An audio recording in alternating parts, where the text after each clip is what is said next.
ओम नमः सिद्धम सजात्म स्वरूप परम गुरु शुद्ध चैतन्य स्वामिने नमः। उपाध्याय यशोजी जी कृत ज्ञान सार तीसरा अधिकार गाथा 3। कल 2 गाथा हमने देखी थी। ज्ञान का सार अर्थात अपने ज्ञान स्वभाव में आरोहण करने रूप अपने स्वरूप और स्वभाव में आरोहण करने का जो सार है, अनादिकाल से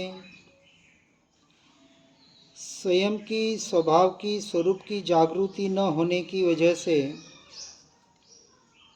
यह जीव बाहर और बाहर ही भटक रहा था। वितराग परमात्मा के वचनों के द्वारा स्वयं के स्वरूप की और स्वभाव की जागृति हुई और आगे बढ़ने का प्रयास करने के लिए इन महापुरुषों के वचन हम समझने का प्रयास कर रहे हैं। गाथा 3 अधिकार तीसरा स्थिरता। अस्थिरे हृदय चित्रा वांग नेत्रा कार गोपना पुश्चल्या इव कल्याण कारिणीन प्रकीर्तिता। कोई स्त्रिय सती वासना मन में छिपा क्रिया करे, वह नारी वाणी हाव भावों का भले गोपन करे। जो वह नहीं कल्याणकारी हृदय अस्थिर कुछ करे, कल्याण हेतु नहीं हुए स्थिरता ही आनंद मन भरे। कुलटा स्त्री की तरह चित्त चंचल हो, फिर भी वाणी व नेत्रों के बाह्य आकार से उसे छिपाना कल्याणकारी नहीं कहा है। अर्थात कल्याण तो इसी में है कि मन को ही स्थिर करें। पहला अधिकार पूर्णता का देखा, परिपूर्ण स्वरूप को स्वभाव को बताने का प्रयास किया। परद्रव्य प्रभावों से न्यारा, 6 के 6 द्रव्यों से नारा ऐसा जो आत्मा का मेरा परिपूर्ण स्वरूप और स्वभाव है, उस पूर्ण परिपूर्ण स्वभाव के दृष्टि से लक्ष्य से ही पर्याय में पूर्णता को प्रकट किया जाता है। और जिस पर्याय को पूर्णता को श्रद्धान की अपेक्षा से चौथे गुणस्थानक में प्रकट किया था, श्रद्धान किया था, उसी स्वरूप को, उसी स्वभाव को, स्वयं को अपने स्वरूप और स्वभाव में मग्न करके जो दूसरा अधिकार मग्नता का देखा, फिर तीसरा अधिकार हमारा स्थिरता का चल रहा है कि उसी में मग्न होकर उसी में स्थिर होने का प्रयास और पुरुषार्थ करें। अब यहाँ कह रहे हैं कि स्थिरता के लिए मन को ही स्थिर करना है। मन साध्यु तेने सगुरु साध्यु। अब मन को साधना, मन की साधना अर्थात क्या है, इसको भी समझना है। जैसे कर्म मेरा आत्मा का स्वरूप नहीं है, पुद्गल का ही परिणमन है,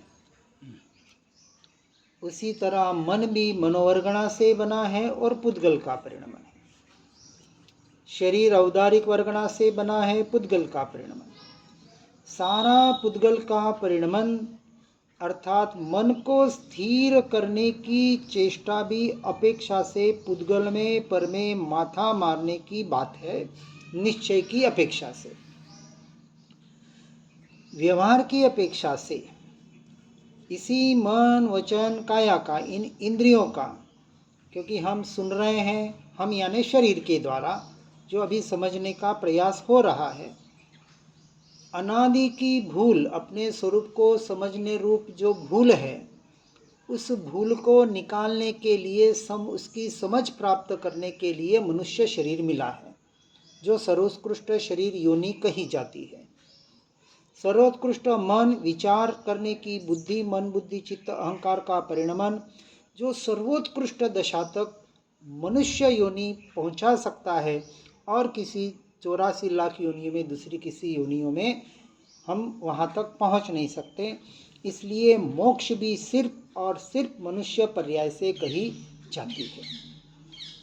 ऐसी सर्वोत्कृष्ट मनुष्य पर्याय महापुण्य के उदय से हमें प्राप्त हो गई, आर्य संस्कृति प्राप्त हो गई, जैन कुल वितरागता का मार्ग प्राप्त हुआ, और वितरागता के मार्ग का परमार्थ परिपूर्ण यथार्थ सत्य सुनने समझने को मिल रहा है। चाहे समयसार जी ग्रंथ हो दिगंबरों में, चाहे श्वेतांबरों में, ये ज्ञान सार ग्रंथ को तो मैं सर्वोत्कृष्ट मानता हूँ। फिर अपनी अपनी जैसी जैसी भूमिका, जैसी जैसी मान्यता। अब मन मेरा स्वरूप नहीं है। हमने अभी 8 दिन पहले एक मन के ऊपर कोटेशन भेजा था। मन को साधना, मन की साधना, मन मेरा स्वरूप नहीं, अर्थात औदैहिक क्रिया, यानी शरीर की, वचन की, इसकी जो जो क्रिया हो रही है, वो सारे कर्म के उदय से हो रही है। मन में जो कुछ भी विकल्प भाव आ रहे हैं, चाहे अच्छे हो चाहे बुरे हो, सारे औदैहिक उदयागत भाव है और कर्माधीन है।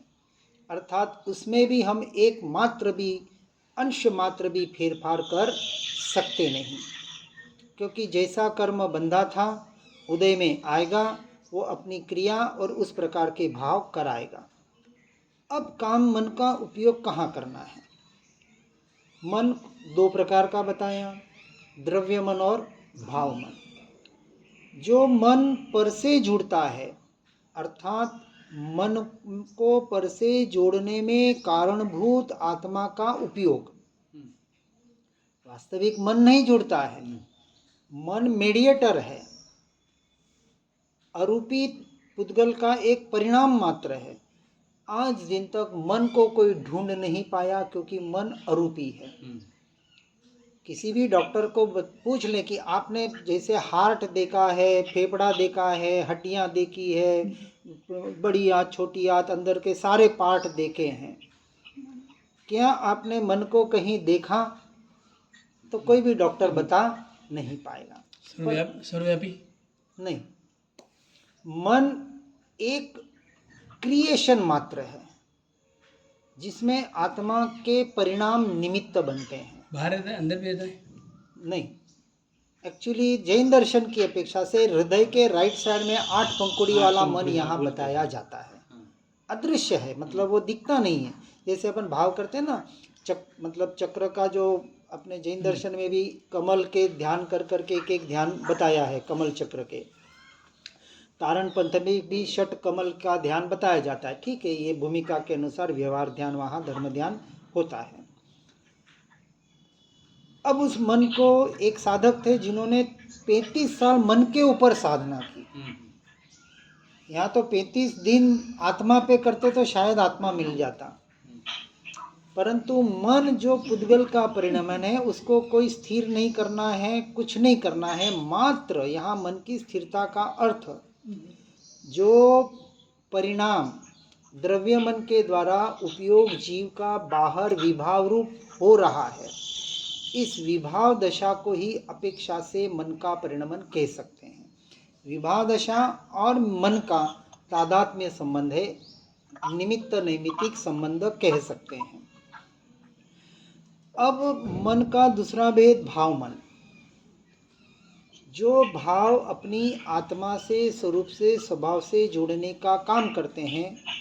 अब औदैहिक भाव नहीं, अब यहाँ पुरुषार्थ रूपी भाव, जो अपन भाव कहते हैं कि अपने भावों की शुद्धि की वृद्धि करनी है। अर्थात अपेक्षा से विकल्प भी कह सकते, क्योंकि भाव कहें विकल्प कहें, जब तक विकल्प है भाव है तब तक आत्मा की स्थिरता नहीं है, क्योंकि अब अभी हमारा अधिकार स्थिरता का चल रहा है। तो अब यहाँ ये समझना है कि भाव मन का सहारा लेके विकल्पों के द्वारा अपने उपयोग में, अपने उपयोग को ज्ञान स्वभाव में, ज्ञायक भाव में स्थिर करने का पुरुषार्थ, ये एकमात्र मोक्ष की अपेक्षा से मन की स्थिरता का पुरुषार्थ कहने में आ सकता है। तो मन की स्थिरता के लिए क्या करना है? यहाँ जो मन के स्थिरता की बात आई कि कल्याण इसी में है कि मन को ही स्थिर करें। देखो, आचार्य कुंद देव ने भी जो उपयोग, जो पर्याय पर की तरफ जाती है उसको वेश्यागमन का नाम दिया है, व्यभिचारिणी कहा है उस पर्याय को, क्योंकि तीन है, एक द्रव्य, एक गुण, एक पर्याय और एक मोह राग द्वेष के भाव, चार बात हो गई। ये पर्याय नाम की स्त्री है, पर्याय नाम की स्त्री की तरफ एक तरफ पुरुष है यानी आत्मा, और एक तरफ उसी की पर्याय आत्मा की ही, मन नहीं, पर्याय यानी उपयोग की पर्याय, क्योंकि पर्याय हर समय उत्पाद व्यय हो रही है। जो पर्याय पर का लक्ष्य करे, एक तरफ है आत्मा और एक तरफ है मोह राग देश के परिणाम, विभाव दशा।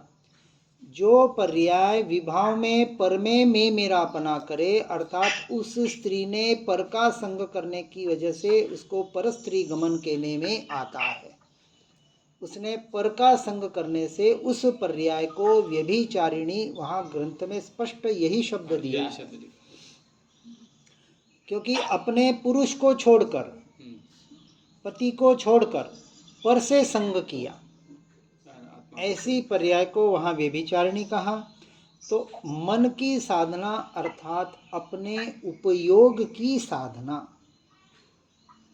उपयोग जो पर की तरफ जा रहा है उसी को मन के द्वारा, विकल्पों के द्वारा, विचारों के द्वारा, जिस भी अपेक्षा से स्थिर करना। देखो, स्थिर करने के हजार प्रयोग है, चाहे श्वास को देखो, चाहे किसी मंत्र में जोड़ो, सबके अपने अपने अलग अलग मंत्र हैं, किसी शब्द में जोड़ो, ओम में जोड़ो, किसी पाठ में जोड़ो।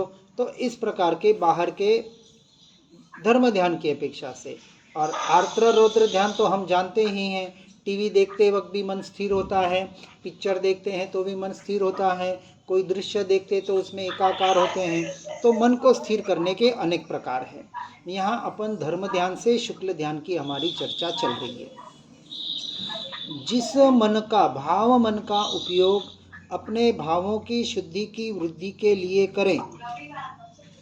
कृपया सभी म्यूट पे हो जाएं। सभी म्यूट पे रहे, जैसे तो सभी है पर तो कल्याण इसी में है। अब यहाँ कल्याण क्या कह रहे हैं कि जो मन परद्रव्य प्रभाव से हटाकर स्वद्रव्य स्वभाव में लगाने का प्रयास करें और अपने स्वद्रव्य स्वभाव में ही मग्नता के द्वारा स्थिर हो जाए, जहाँ मन भी अमन की दशा में चला जाए, फिर मन भी वहाँ नहीं रहेगा। सातवें गुणस्थानक से शुद्धोपयोग से जो आगे की श्रेणी मानते हैं, वहाँ मन का अंश मात्र भी उत्पाद और व्यय नहीं है। तो संगी पंचेंद्रिय जीव ही, क्योंकि मनुष्य ही है, लेकिन वहाँ मन 100% अमन की दशा में चला जाता है, क्योंकि वहाँ अब विचार की भी जरूरत नहीं है। कुछ भाव करने हो, विचार करने हो तो उसका फिर भी वहाँ मन का उत्पाद वे कहा जाएगा। सातवें गुणस्थानक के मन अमन की दशा में चला जाता है।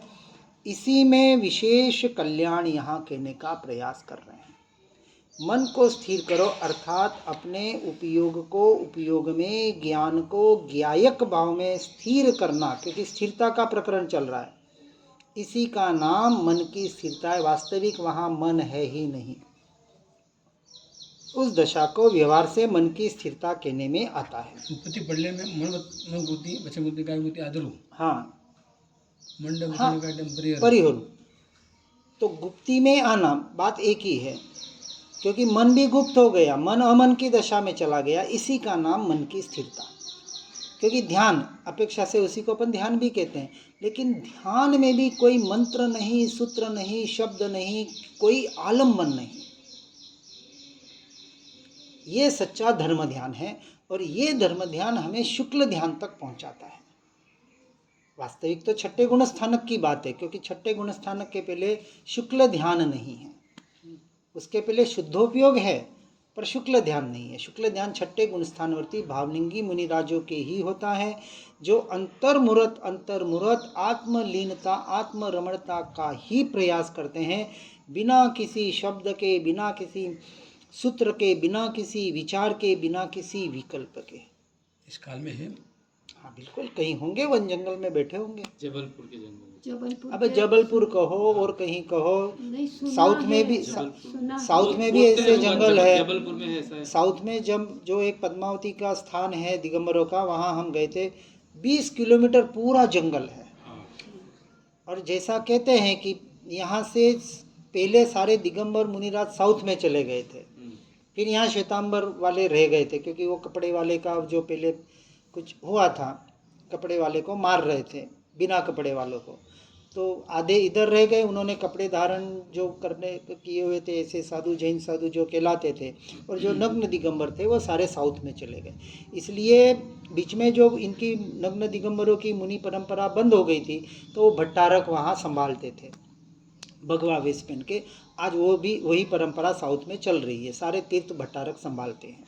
चलो, ये तो मूल कहने की बात कि जो उपयोग पर द्रव्य प्रभाव से हटकर जो हम विशेष साधना करने का प्रयास कर रहे हैं, ज्ञान स्वभाव के माध्यम से ज्ञायक में स्थिर हो, तो अब यहाँ और बाहर का कोई आलम्बन नहीं है, कोई सूत्र मंत्र तंत्र परमात्मा देव गुरु शास्त्र किसी का आलम्बन नहीं है। अपने ही ज्ञान स्वभाव का आलम्बन लेकर अब मन के मन के द्वारा उसमें जैसे ही स्थिर हुआ, क्योंकि शुद्ध निश्चय ने कहता है कि आत्मा में भावों का भी अभाव है।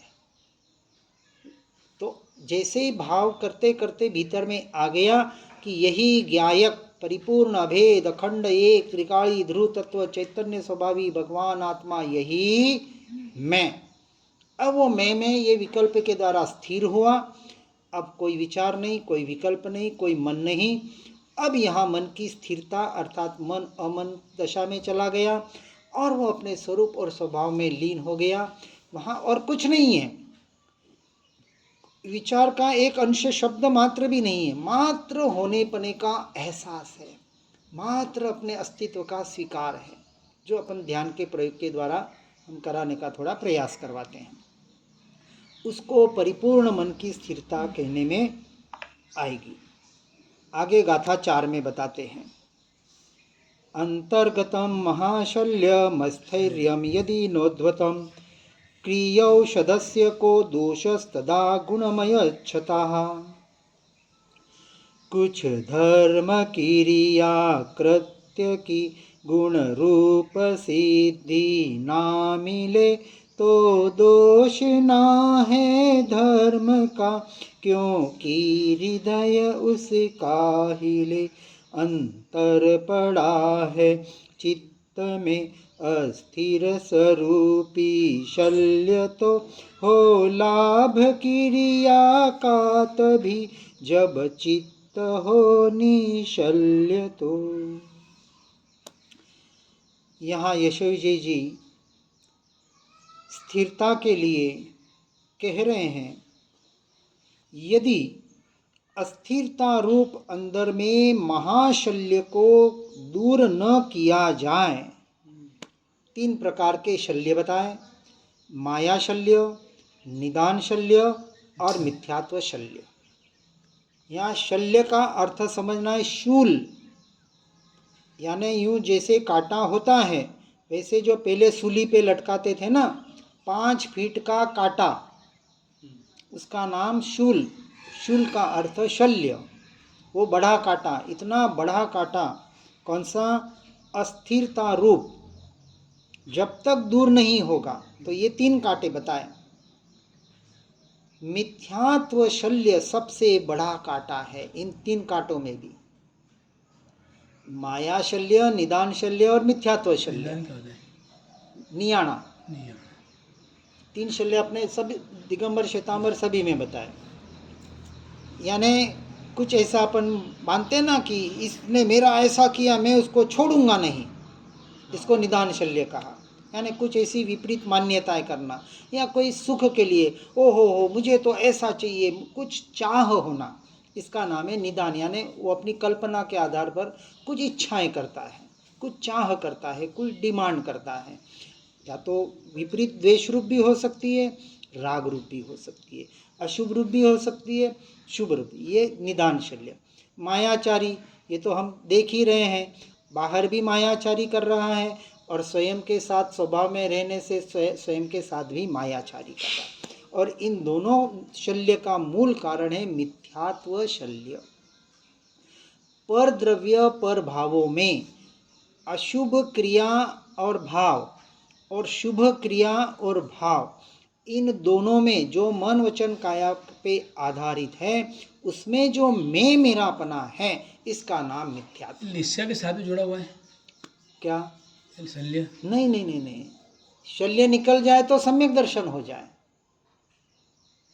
सम्यक दर्शन में शल्य नहीं है। लिस्या लेशा लिस्या के साथ जुड़ा नहीं, हुआ? लेशा से भी नहीं जुड़ा हुआ।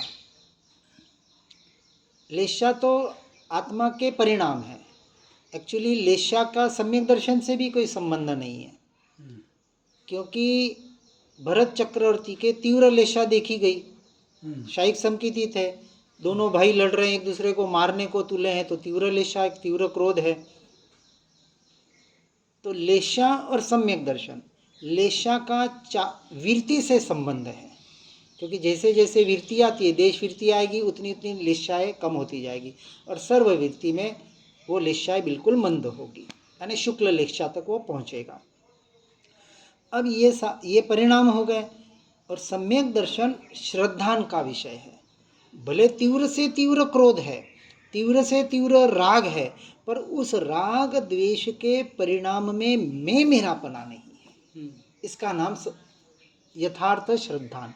श्रद्धान क्या हुआ है? उसको शरीर आदि मैं नहीं, शरीर आदि की अशुभ शुभ क्रिया मेरी नहीं, ये चौथे में उसने पक्का किया था उस जीव ने। 5वें में देशवृत्ति के आधार पर बाहर से छूटता गया, वैसे कषाय भी मंद होती गई, और बाहर से छूटने से कषाय की मंदता से आत्मा की स्थिरता, क्योंकि स्थिरता बता रहे हैं, तो शुद्धि की वृद्धि होती गई। ये मिथ्यात्व शल्य, मिथ्यात्व को 18 पाप स्थानक में भी लिया, मिथ्यात्व को परिग्रह में भी लिया, मिथ्यात्व को कहाँ कहाँ नहीं लिया। मिच्छंत दुर्गंध दूर टळे, प्रगटे आत्मस्वरूप। ये मिथ्यात्व रूपी दुर्गंध जब तक दूर नहीं होगी, तब तक उस जीव का, अर्थात जब तक आत्मा का स्वरूप प्रकट न हो, परद्रव्य प्रभावों में मैं मेरापना पूरा हटे नहीं, तब तक वो सम्यक दर्शन का चौथे गुण स्थानक का अधिकारी नहीं है। अब यहाँ यही कह रहे हैं, यदि अस्थिरता रूप अंदर के महाशल्य को दूर न किया जाए, तब तक क्रियारूप औषधि लाभ नहीं करती, इसमें क्रिया का कोई दोष नहीं है। अर्थात यहाँ यशोई जी महाराजा ये बता रहे हैं कि क्रिया कितनी भी कर लो, मेरु शिखर से उगा पात्रा पिछी कमंडलू भर जाए, इतनी बार दीक्षाएं हो गई, फिर भी जीव क्यों भटक रहा है? क्योंकि ये मिथ्यात्व रूपी शल्य अनादिकाल से जो पड़ा हुआ है, ये जो धर्म के नाम पर भी जो स्वभाव और स्वरूप की रमणता का जो प्रयास और पुरुषार्थ करना था, वो यथार्थ पुरुषार्थ जीव नहीं कर पाया। सत्ता में है, सत्ता में तो सभी है, माया शल्य मिथ्या शल्य आत्मा की सत्ता में नहीं है, कर्म की सत्ता में है, क्योंकि दोनों की सत्ता है ना। एक कार्मण शरीर है जिसमें कर्म की सत्ता है, और एक आत्मा का जो शरीर, आत्मा की सत्ता, आत्मा की शक्ति, वो त्रिकाल शुद्ध है। अशुद्धि इसलिए अब अपने इसमें जो विशेष ये बात बताई, पर्याय जो शब्द जैन दर्शन में दिया है, अवस्था, आत्मा नहीं, आत्मा की अवस्था। आत्मा त्रिकाण शुद्ध है, जो भी अशुद्धि है उसकी पर्याय में है और वो क्षणिक है।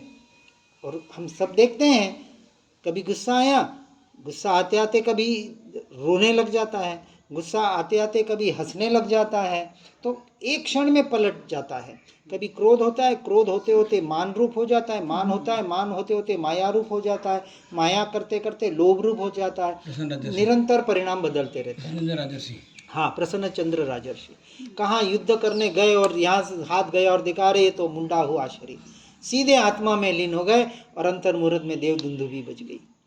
तो आत्मसाक्षी धर्म हुआ। हाँ, आत्मसाक्षी धर्म। आत्मसाक्षी। क्योंकि देखो, राजा थे, क्षत्रिय थे, तो वो बल था उनमें, उतना पुरुषार्थ था कि एक क्षण में अपने परिणामों को पलट दिया, अशुद्ध से शुभ में आ गए और शुभ से सीधे शुद्ध में लीन हो गए। वैसा शरीर, वैसी दृढ़ता, वैसा पुरुषार्थ उन जीवों में होता है और हमें भी वैसा शरीर, चरम शरीर अंतिम इसमें मिलेगा ही मिलेगा। जिस भव में मोक्ष होना होगा, प्रयत्न करना पड़ना है, उसके लिए तो सारी साधना है। हर इसमें पुण्य तो चाहिए, प्रयत्न। पुण्य के लिए ही तो पुरुषार्थ है, प्रयत्न कहो या पुरुषार्थ कहो। अब पुरुषार्थ भी दो प्रकार का होगा, दो प्रकार के शुभ भाव हम बताते हैं। एक मात्र परलक्षी वाले शुभ भाव और एक स्वलक्षी वाला शुभ भाव। अभी आत्मा की बात जिन्हें सुनने पढ़ने को मिल रही है, आगे कितना बढ़ रहे हो आगे की बात, लेकिन जो बैठ रहे हैं रुचि पूर्वक आत्मा की बात, अपने शुद्ध स्वरूप की स्वभाव की चर्चा सुन रहे हैं, उन्होंने पूर्व में कहीं न कहीं ये अध्यात्म वाला, आत्मा के रुचि वाला पुण्य बांधा था। क्योंकि हर जो कुछ मिल रहा है सारा कर्म का परिणमन है, बाहर का पाप का उदय और यहाँ पुण्य का उदय। अब पुण्य के उदय में दो भेद, एक तो पुण्य के उदय से सुख संपत्ति समृद्धि आदि ये भी मिलता है, बाहर की सुख सुविधाएं मिलती है, तो बाहर की क्रिया से बाहर की सुख सुविधाएं मिलती है।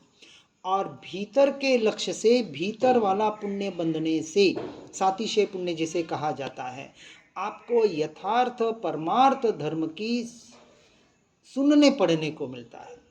फिर और उससे आगे पुण्य होगा तो उसका श्रद्धान होता है, और पुण्य होगा तो उसमें मग्नता और स्थिरता होती है। ये जो प्रकरण यहाँ यशोजी जी महाराज बता रहे हैं, उसी बात को बताने का प्रयास किया गया है कि जब तक अपने स्वरूप में स्वभाव मतलब मिथ्यात्व रूपी महाशल्य, ये जो 3 शल्य बताए, इनको दूर न किया जाए, कितनी भी क्रिया कर ले, ये क्रिया रूपी औषधि लाभ नहीं करती। और इन शल्यों से रहित जो जीवित यही आराधना करेगा, यही क्रियाएं करेगा, तो उतनी गुना उसे लाभकारी बनेगी। आगे की गाथा 5। स्थिरता वाङ्मनः कायै यशामंगांगितां गता योगिनः समशिलास्ते ग्रामे रण्ये दिवानिशि। मन वचन तन में एकता जो गंध चंदन में बसे, चंदन जहाँ सुर भी वहाँ दोनों रहे मिल एक से। स्थिर ऐसे योगी रहे सदा समभाव में रमते रहे, हो नगर चाहे ग्राम हो दिन रात सम गंगा बहे, दिन रात सम गंगा बहे। अर्थात जिनके मन वचन व काया द्वारा स्थिरता एकमेक हो गई है, ऐसे योगी गांव हो या जंगल हो, रात्रि हो या दिन हो, समभाव में ही रहते हैं। अब यहाँ 2 बात बराबर समझनी है। मन वचन काया द्वारा स्थिरता, अर्थात मन गुप्ती, वचन गुप्ती, काय गुप्ती सबसे गुप्त होकर, उनसे रहित होकर, वहाँ से उपयोग को हटाकर, जिन्होंने अपने स्वरूप और स्वभाव के साथ स्थिरता की है, जो अपने स्वरूप और स्वभाव में, अपनी ज्ञायक भाव में एकमेक हो गए हैं। आत्म ध्याने आत्मा रिद्धिमणे सभी आई रे। अब वो आत्मा अपनी आत्मा में लीन हो गई। ऐसे योगी, ऐसे भावलिंगी मुनिराज या देशव्रती श्रावक, देशव्रती श्रावक जब सामायिक पौषध आदि ध्यान करते हैं तब उनकी ऐसी बीच बीच में भूमिका स्थिरता वाली आती है। और भावलिंगी मुनिराजों के तो अंतर्मुहूर्त ऐसी स्थिरता, मग्नता, स्वभाव की स्थिरता आती है। चाहे गांव हो, चाहे जंगल हो, वो जहाँ भी हैं अपने स्वरूप और स्वभाव में स्थिर रहने का पुरुषार्थ करते हैं, चाहे रात्रि हो चाहे दिन हो। क्योंकि छठे गुणस्थानवर्ती भावलिंगी मुनि की दशा अंतर्मुहूर्त आत्मलीनता, अर्थात आधे घंटे से ज़्यादा वो मुनिराज 24 घंटे में आजीवन सोते नहीं हैं। उसका नाम है छठे गुणस्थानवर्ती भावलिंगी मुनिराज। क्योंकि और देखो सीधी सी बात है, कैसे सोएंगे? क्योंकि उनको यदि जिनकल्पी स्थविरकल्पी की अपेक्षा से देखा जाए तो किसी भी स्थान में, यानी जनरली ज़्यादातर वो गांव के बाहर वन जंगल में एकांत स्थान में, अब अपन रूम में रहते तो भी कितने मच्छर काटते हैं, हाँ, रात भर नींद नहीं आती है। अब विचार करो वो खुले में ऐसे स्थान में सो रहे हैं जहाँ कीड़े मकोड़े मच्छर, ये ठीक है, वहाँ प्रासुक भूमि देखते हैं, शुद्ध भूमि देखते हैं, और वहाँ कुछ देर के लिए आड़े हो जाए। महावीर स्वामी तो कहते हैं आड़े भी नहीं हुए थे तो केवल ज्ञानी ऐसा। देखो उसमें दूसरी बात है कि वैसा उनको वज्र ऋषभ नाराज सहनन का शरीर भी मिलता है जब अंतिम स्थित भव हो। अभी हमें ऐसा शरीर मिला नहीं है तो अपने शरीर की अपेक्षा से स्थिरता करना है। और ऐसे रात्रि हो या दिन हो समभाव में ही रहते हैं। अब समभाव दो प्रकार से, एक व्यवहार का समभाव जहाँ कषाय की मंदता है, और एक आत्मा का समता भाव, अर्थात आत्म स्थिरता, आत्मा का लक्ष्य होना, आत्मा के लक्ष्य पूर्वक देह का छूटना, इसका नाम है समता पूर्वक समाधि मरण। निश्चय की अपेक्षा से, व्यवहार की अपेक्षा से कषाय की मंदता का नाम समता भाव है। जैसे कोई कहे कि मैंने कर्म बांधे हैं, मुझे भोगने पड़ेंगे। अब कर्म खराब से खराब कर्म उदय में आ जाए, प्रतिकूलता से प्रतिकूलता आ जाए, परिशय उपसर्ग आ जाए, वो सिर्फ उसको सहन करने के दृष्टि से सहन करते हैं, बिल्कुल उफ भी नहीं करते हैं, बिल्कुल समता भाव में हैं, जैसे के तैसे बैठे हैं, कोई रिएक्शन नहीं है, फिर भी उसको सिर्फ कषाय की मंदता कहने में आया है। वहाँ ऐसे बाह्य समता भाव में निर्जरा तो कोसों दूर, संवर भी निश्चय ने स्वीकार नहीं करता। बाह्य दृष्टि वाले के भले वो सब सहन कर रहा है, सब कुछ कर रहा है, लेकिन इसको सहन करना नहीं है। जो अपने आत्म स्वभाव में भेद विज्ञान के द्वारा, अपने स्वभाव की लीनता के द्वारा जिसके सहन हो रहे हैं। बात दोनों की एक ही, दो व्यक्ति बैठे हैं, दो मुनि बैठे हैं, दोनों वैसे ही दिखाई दे रहे हैं, दोनों के वस्त्र एक जैसे हैं या तो निर्वस्त्र है, जो भी अवस्था है। अब वहाँ बाहर से ऐसा दिख रहा है कि दोनों परिशय उपसर्ग सहन कर रहे हैं, बारिश गिर रही है, ठंड आ रही है, दोनों मुनि बिल्कुल बैठे हैं, परंतु उसमें एक मिथ्या दृष्टि हो सकता है और एक सम्यक दृष्टि हो सकता है, कोई जरूरी नहीं है। एक अपेक्षा से समझाने का प्रयास कर रहे हैं कि बाह्य लक्षणों से सिर्फ हमने अपना निर्णय हम कर लेते हैं, क्योंकि अंतर का तो किसी को पता है नहीं, हर जीव को अपना पता चलेगा। एक मुनि अपनी आत्मस्थिरता में ऐसे स्थिर होने का प्रयास कर रहे हैं कि पर से उपयोग हटा रहे हैं। ताव कायम व सिरामी, किसके लिए? ठाणेनम मोणेनम झाणेनम अप्पाणम, आत्मा के स्थिरता के लक्ष्य से उन्होंने काया को वो सिरा दिया है। और एक दूसरे मुनिराज है उन्हें आत्मरमणता का पता नहीं है, किसी मंत्र का, किसी सूत्र का, किसी नमोकार मंत्र का या किसी शब्द का, किसी का आलम्बन लेकर वो इसमें उसमें स्थिर हुए और वहाँ से उनका काया से उपयोग हट गया है, वो भी सहन कर रहे हैं।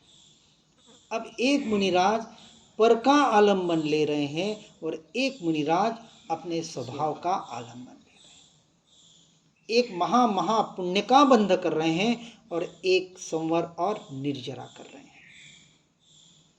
एक हो सकता है इतना पुण्य का बंध कर ले कि नवग्रह तक चले जाए, लेकिन मोक्ष के अधिकारी नहीं बनते।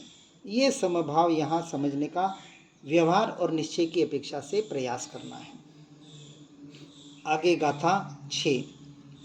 स्थैर्य रत्न प्रदीपश्चैद्दीप्रः संकल्प दीपजैः तद्विकल्पैरलं धूमैरलं धूमैस्तथाश्रवैः स्थिरतारतन का शुद्ध दीपक सर्वदा है दीपता संकल्प दीपक से लहूं क्यों धूप रूप विकल्पता पर भाव चिंत संकल्प है उसी का स्मरण विकल्प है जो स्थिर बना आश्रव नहीं न संकल्प है न विकल्प है। यदि स्थिरता रूप रत्न दीपक प्रज्वलित हो रहा है तो संकल्प रूप दीप से प्रकट होते विकल्प रूप धुएं का व अति मलिन पापों का आश्रव कैसे हो, अर्थात वहाँ पाप का अर्थात उसका उदय भी नहीं, उसका आश्रव भी नहीं, तो विकल्प भी कैसे हो सकते हैं, अर्थात नहीं हो सकते। जब भावलिंगी मुनिराज अपने स्वभाव में स्थिर होने रूप उस रत्नत्रय का दीपक जिनके भीतर प्रज्वलित हो रहा है, कौन सा रत्न दीपक? रत्नत्रय, सम्यक दर्शन, सम्यक ज्ञान, सम्यक चारित्र, अर्थात आत्मरमणता रूप चैतन्य प्रकाश जिनके भीतर ऐसा दीपक प्रज्वलित हो गया, ऐसे मुनिराजों के, ऐसे जीवों के संकल्प रूप दीप से प्रकट होते विकल्प रूप धुएं, क्या कहा? संकल्प रूप दीप और विकल्प रूप धुएं का अति मलिन पापों का आश्रव कैसे हो। देखो यहाँ समयसार में आचार्य कुंददेव ने संकल्प विकल्प की परिभाषा ज्ञान स्वभाव के लक्ष्य से की है। जनरली हम व्यवहार से जो मन में संकल्प विकल्प आते हैं उसकी परिभाषा करते हैं। निश्चय नय से जो ज्ञान पर को जानने में लगा है, भेद ज्ञान भी कर रहा है, लेकिन मैं इसको जानता हूँ, इसको जानता हूँ, ये जाना, ये जाना, ये जाना, उसको जानने वाला, जब तक पर का जानने वाला है तब तक उसका ज्ञान खंडित हो रहा है। खंड खंड को जान रहा है ना, अलग अलग वस्तुओं को जान रहा है, 5 इंद्रियों के विषयों के परिणामों को जान रहा है। जब तक पर को जानने वाला है तब व्यवहार से, वैसे ज्ञान खंडित नहीं होता, पर व्यवहार से ज्ञान खंडित हुआ क्योंकि ज्ञान ही जानने का काम कर रहा है। ऐसे खंडित ज्ञान को विकल्प संकल्प कहा।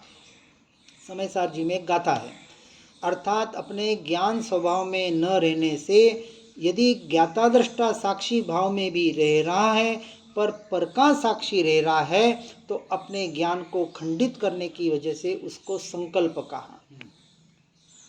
और उस संकल्प से हटकर अपने ज्ञान स्वभाव की साधना नहीं कर रहा है तो वो विकल्प जाल में उलझा हुआ है। अपने ज्ञान स्वभाव का श्रद्धान न होना, इसको वहाँ विकल्प कहा है। तो यहाँ यदि निश्चय नहीं की अपेक्षा से, शुद्ध निश्चय नहीं की अपेक्षा से देखें तो स्वभाव और स्वरूप में न रहना ही संकल्प और विकल्प का उत्पाद यानी कर्मों का आश्रव है। और ऐसे कर्मों के आश्रव से जीव अनादिकाल से कर्मबंध करके संसार में भटक रहा है, अर्थात अपने स्वरूप और स्वभाव में न रहने की वजह से संसार में भटकना हो रहा है। गाथा 7। उदीरयिष्यसि स्यान्तादर्थैर्यं पवनं यदि समाधेर्धर्म मेघस्य घटां विघटयिष्यसि। हे मूढ़ क्यों तू चित्त में अस्थिर पवन को फूंकता, सधर्म रूपी मेघ को अस्थिर पवन सब लूटता। निज धर्म भाव समाधि को संभाल चेतन जाग कर, अस्थैर्य भाव निकाल बाहर, स्थैर्य रस का पान कर। क्या अद्भुत बात बताई है। यदि अस्थिरता रूप पवन अंतःकरण में प्रकट करेगा तो समाधि रूप धर्म बादल की घटाएं बिखर जाएगी। तो क्या कहा, हे मोड़, जीव को कह रहे हैं कि जिनका अस्थिर है, परद्रव्य प्रभावों में लंपट हो रहा है, वो अपने आप को उस बाहर की ज्वाला में जला रहा है, अपने भावों को। निज धर्म भाव समाधि को, निज धर्म जो मेरा स्वभाव है, मेरा स्वरूप है, जो मेरे निज गुण है, उसमें स्थिर न होकर उसकी समाधि में न रहने से वो अपने चेतन को जगा नहीं पा रहा है। और जो अपने स्वरूप और स्वभाव में आ जाता है, तो यहाँ उपदेश कर रहे हैं कि हे भव्य जीवों, अपने स्वरूप में आ जाओ, अपने स्वरूप में अपनी चेतना में जाग जाओ, जिससे आपका अस्थैर्य मन वहाँ से हटकर स्थैर्य रस का पान करेगा, स्थिरता रूप अपने स्वरूप और स्वभाव का आश्रय करेगा। इस अधिकार की अंतिम गाथा। चारित्रं स्थिरता रूपमतः सिद्धेध्वपिष्यते, यततां यतयोऽवश्यमस्या एव प्रसिद्धे। चारित्र स्थिरता रूप है, श्री सिद्ध में भी है कहा, स्थिरता की प्राप्ति हेतु श्रम ही है जगत में श्रम महा।